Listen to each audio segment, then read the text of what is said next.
injustifié, injuste et franchement déraisonnable. As has been the case since the American president first threatened to put tariffs on Canadian exports to the United States, our sole focus is to stand up for Canadian interests, Canadian jobs, and Canadian workers.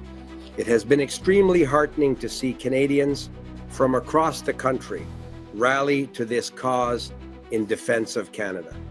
I would also like to thank the premiers from across the country for their work on these important matters. I know Canadians are proud to see their governments stick up for their respective provinces and territories, and also, of course, stick up for the whole country. Together, we will do what we must do to protect Canada's economy. With these most recent tariffs on Canadian steel and aluminum, the U.S. administration is once again inserting disruption and disorder into an incredibly successful trading partnership and raising the costs of everyday goods for Canadians and American households alike. We will not stand idly by while our iconic steel and aluminum industries are being unfairly targeted. Today, I am announcing that the Government of Canada, following a dollar-for-dollar approach, will be imposing, as of 12:01 a.m. tomorrow, March 13th, 2025, 25% reciprocal tariffs on an additional $29.8 billion of imports from the United States. This includes steel products worth $12.6 billion and aluminum products worth $3 billion, as well as additional imported U.S. goods worth $14.2 billion for a total of $29.8 billion. The list of additional products affected by counter tariffs includes computers, sports equipment, and cast iron products as examples. These tariffs are in addition to Canada's 25% counter tariffs on $30 billion of imports from the United States in response to U.S. tariffs put in place on March 4th. In addition, we learned yesterday that the United States tariffs would also be imposed on steel and aluminum content in certain derivative products.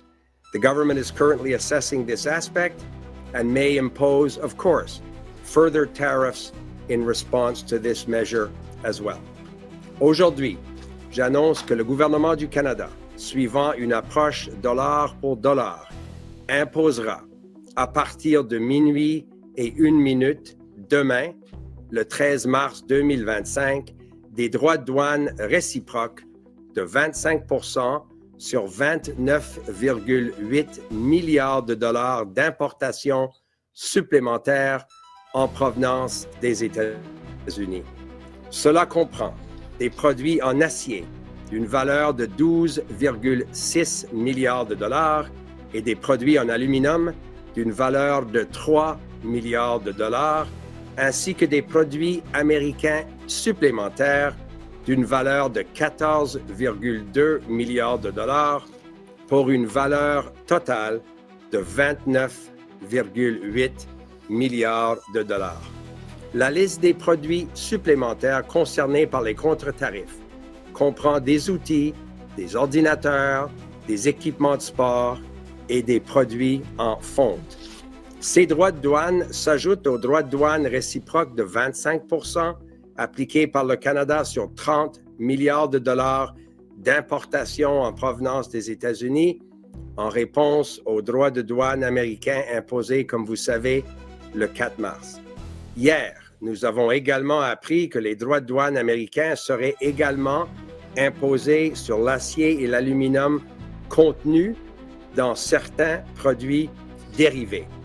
Le gouvernement évalue actuellement cet aspect et pourra imposer évidemment d'autres contre-tarifs en réponse. Our government is also taking steps to mitigate the impact of these countermeasures on Canadian workers and businesses by considering requests for exceptional relief through the existing remissions process. We understand that these are challenging, uncertain times for Canadian businesses and Canadian workers. That's why we've deployed measures to support workers and businesses. Export Development Canada, the Business Development Bank of Canada, and Farm Credit Corporation are there to help business owners find new markets for their products and access financing to help with liquidity crunches. We have also introduced temporary flexibilities to the Employment Insurance Work Sharing Program, helping affected businesses keep more employees on the payroll in the event of a slowdown. Notre gouvernement utilisera tous les outils à sa disposition pour soutenir nos entreprises et nos travailleurs en ces temps difficiles. D'autres mesures pour aider les travailleurs et les entreprises pourraient être annoncées au besoin, et je suis très encouragé encore une fois par la volonté des provinces et des territoires aussi de travailler avec nous afin d'appuyer les secteurs économiques dans leur région. Notre gouvernement continuera de travailler sans relâche afin de convaincre l'administration de M. Trump d'abandonner entièrement ses droits de douane totalement injustifiés. We will use every tool at our disposal to defend Canadian jobs and Canadian businesses and support workers through these challenging times. And with that, I'm happy to pass the microphone to my colleague,